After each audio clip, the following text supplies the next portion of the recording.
Right, I was introduced to a channel a week ago, and his name is Colm Gibney, and he's done some work on Star Force, and he's an excellent speaker, a lot better than what I am. So if you're interested in Star Force, I really suggest that you go check that out, because it goes along lines with what I put out a few months ago, and the reason why I'm making this video, because I thought, okay, yeah, that's in line with mine. I'd actually thought what I'm going to put across here, I just didn't want to say it back then, but now it's been put out, I am going to and extend on it in my own way. But I am allowed to come out with pulling things out of my ass, especially when it's in my other album, which is where this video will go, especially when people like this, whether or not he made this comment, but I'm certain that he agrees with it. And what it says is, in the beginning God said the four-dimensional divergence of an anticymatic second-rank tensor equals 0, and there was light, and it was good, and on the seventh day he rested. That's where he's going to rest. Dipshit. Yeah, so where does consciousness reside? Because it certainly doesn't reside within the brain. Not when people have been shot through vital parts of the brain and survived and got on with their day-to-day lives for the rest of their lives. And it's happened many times across the world. The Fibonacci sequence is in all of creation, isn't it? It's just too perfect. The DNA sequence, and how things will revert back to their original state, their original creation, when they've been played with. Even plants, there's no such thing as evolution. Now there might be devolution. I'm not even sure if there's micro-evolution anymore. I don't really believe in that. And then something else I will get on about later. But anyway, so in the beginning, God moved across the waters and said, let there be light. So is that what we're talking about here? Some type of frequency amongst water. So this is the double slit experiment, and what they do is they fire particles through these two slits here, and it creates a pattern on here, right? Obviously normally it would create two, but when somebody observes this experiment, it creates a different pattern, so it will make 3 lines. There's actually an extension to this experiment that actually proves it even more. And what it means is that just from observing reality, we can change it. Right, so if water has a memory, because that's another science experiment that you can go check out, the fact that we're 80% water, and we use language and numbers and things like that, does it have an effect on our world? And yeah, obviously it does. There are frequency weapons, and really, if we were nothing but just solid matter, personally I don't think it would have any effect on us.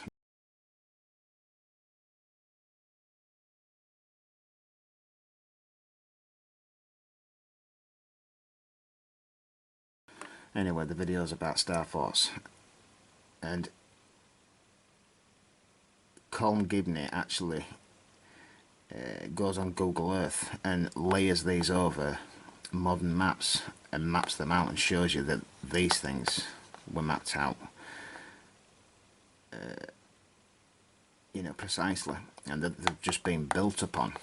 Alright, but the size of them, he puts the ruler over them, and they're ranging from 15 kilometers to 25 kilometers. So obviously people, at a time when we didn't have lasers and sophisticated digging equipment, even today, creating something so massive on this type of scale, and why would you do it in the first place, would obviously be completely impossible with the history that we've been taught, right? But I mean, why would you do it anyway? And there's obviously a lot more here, because the world was flooded, wasn't it? It's all silt. You see it across my entire channel.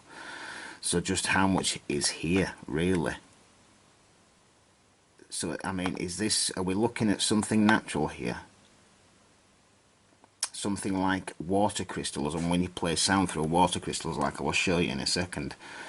Anyway, Colm Gibney gets into these extensions that's outside because they have been built upon, right, in later times, but these pieces that fire out from these things are in this shape, and they're always made from this white chalky substance that's underneath what they've been built upon. This is Burgess, France. That's a close-up on it. That's what I'm talking about, this white substance that might have made these shapes in creation, or the devastation, take your pick. Because in the video I put out there more recently, I showed star forts, and I showed how France, you know, the ones that had been mapped out already, the star forts, the size I've just shown you, and in the shape almost on here, in the shape of a star fort itself. Now you know how big France is, so obviously this is way beyond any capacity of any human being to do something like this. This is the one in England where I live. Well, I say the one. This is one of, and it's covered in silt, and it will have this white chalky substance over it that might have been formed by frequency naturally. Yeah, that is what all star forts are actually covered in that have not been built upon. They've got a thick layer of this all over them. These are the outer extensions that haven't been built upon with walls. That's that white stuff that's under it. You can see how much more there is underneath.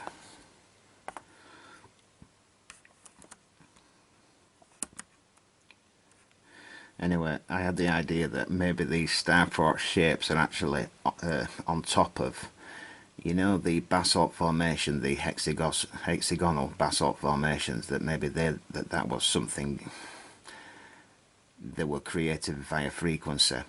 Yeah, you know, something like this pin board where you put your hand or any shape and it will create the shape. Yeah, and that's what the landmass is on, but you've got soil and stuff over it. You know, the pillars of the earth like I showed you in a video. And then it went hard. It solidified somehow, because it's not magma, is it? If you think it's magma, you know, you're definitely not going to like this video and you'll have to leave.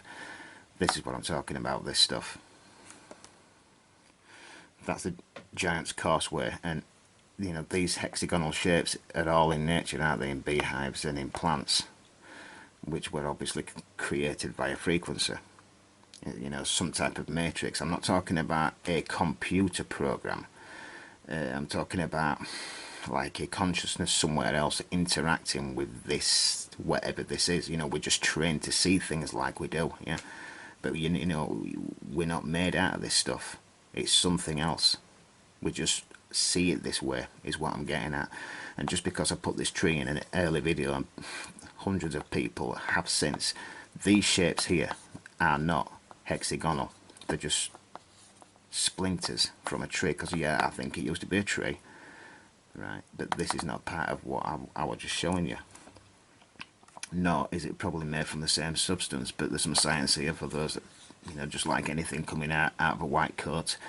If you go check out the rice experiment and the water experiment, and that's about, you know, speaking to rice, separating them, giving one love, calling another one names, say. Same with the water will go bad. You know, the one where you've been giving it love, talking to it nicely, will purify. Same with the rice. These are ice crystals. You know, the exact same happens with this, and changes the shape of the crystals. The pyramid shape, I've looked into the experiments done by the Russians, which I've mentioned before, and it does keep fruit fresher longer and make plants grow larger when you put them under a pyramid shape. And probably the reason why we see a lot of these pyramid shapes in ancient times, because the ancient people knew that this was the way to live. Yeah, you know, you need to have this shape over your head to live longer. I mean, they did live longer, didn't they? At least, but yeah, plants will grow larger and last longer and purify water. Whether or not you believe in the crop circles, I do, but obviously there are fake ones around. But these aren't, right? Because these are just too big and they're created in one night. And these patterns are just far too sophisticated to create in corn, really, aren't they? So I think that's something to do with frequency, and if you think that you live in a ball, then the dowsing lines, the magnetic lines, would look something like that. I knew about this decades ago, but you know, we live on a plane, don't we, a stationary plane, and the lines span out like that. Yeah, you know, with the North Pole in the middle, and it would look something like this.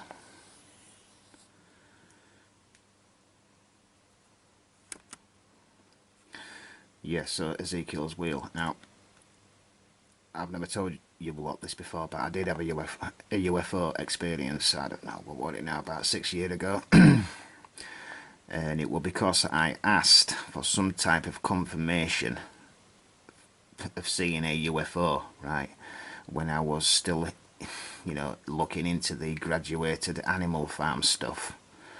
But sure enough, I got a response, and it was 2 weeks later, and it was 3 o'clock in the morning. I was playing the PlayStation 3 at the time, and I just got this strange urge to throw my handset on the floor and go outside. I had to go outside.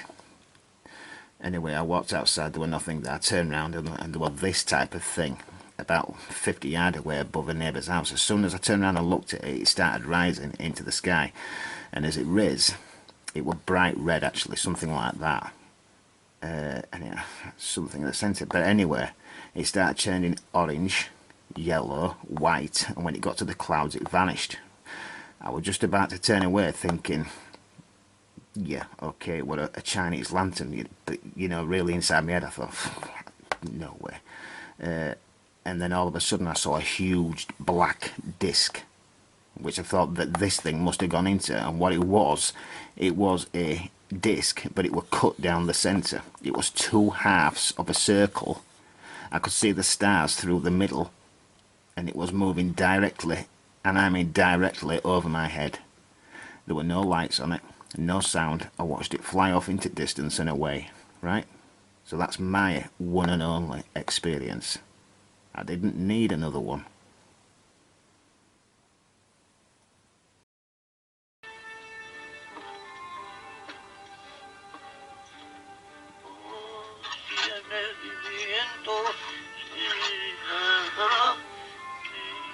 Get 3 coffins ready. Huh?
state, more coffins.